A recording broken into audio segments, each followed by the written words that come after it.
कुछ बोले लगे खाली दादा दादा कोई ससुरा माथा जनगाई दियो का बोलो ना बोलो तो सुनाइए दादा को बात सुना ना। अरे सुनाओ खा बकरा में सुना बनाओ तनी खइनी सुना बुढ़ऊ काटा हो बनाओ तनी खइनी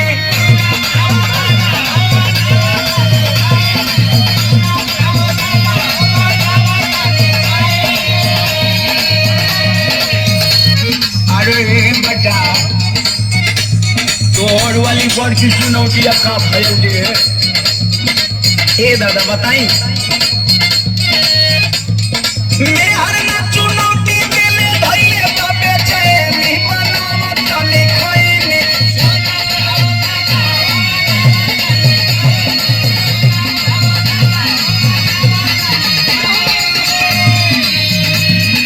कुछ नहीं दादा ले खाली हाल चल करे नहीं दादा ढेर दिन पर भेटाए लेना कुछ नहीं तू कर हाल चाल करत हुआ हाँ भुलवाओ तो हमके का तो के नशा करे से मना कर लेवे नहीं है ना। ए दादा सुना फरा ना वो इन नशा ना करो ना खाली हमरे हाल चल कर दो तू चुप रहा बुढ़ऊ बोला मत। अब तू हम हो गए डटबो अरे सुना पहले इधर हाल सुना सुना बिहार लिखले दासा करही में नशा हो बिहार लिखले दासा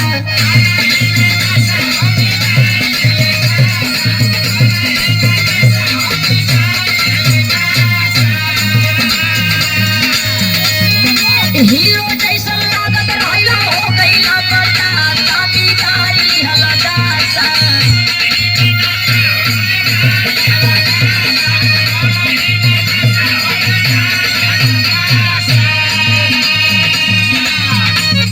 आशीर्वाद की मम्मी को मजबूरी बताई अब भुलवाओ मत हमको। सुनो का सुनाओ था बोला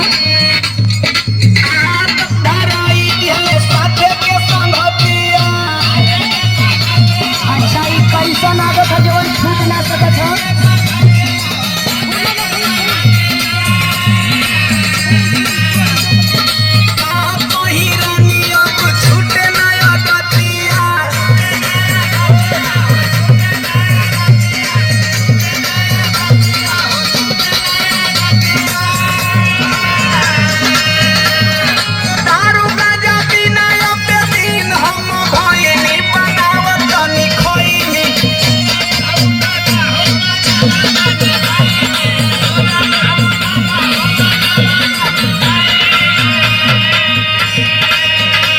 सुनो हाँ बोलो यही नशा के चलते घर में कतना कतना बवाल हो गई। का बोल रही रे सुनो का सुनाओ तो नशे के चलते लागल घरवा में बखरा।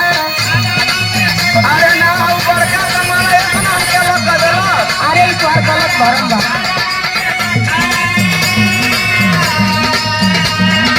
दिल्ली के पड़ोस में करावे ला तू झगड़ा। अरे हाँ सरू को चल रहा हूँ ना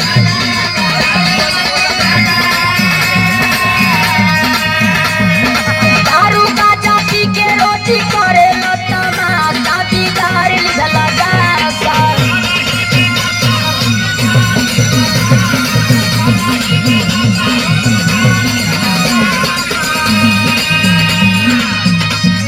एक बात कही बोला देख तू सही कहत अली लेकिन आज भरे को हमार बात मान ले कौन बात तहर मानी हो सुनो सुनावा आज भर खाए दरानी खाके कहीं किरिया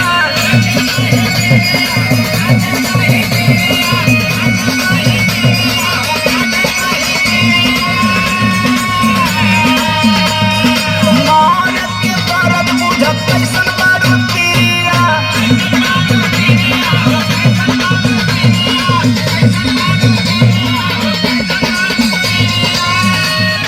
हाथावा दीवनवा तोहरा माथावा पे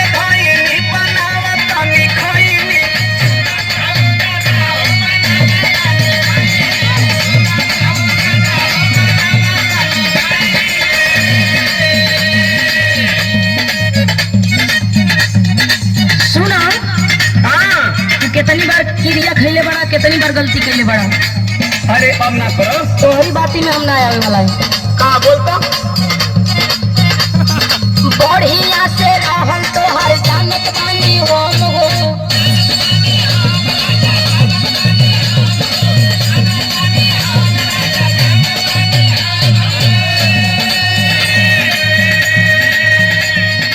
रोजो रोजो खाला तू क्रिया कसम हो।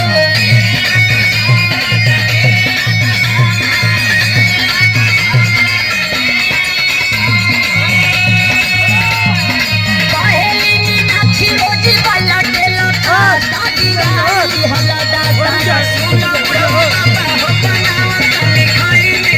रही में नाचा होती गाली हला दादा सुना रही में नाचा हो बिगाड़ी ली भला दादा।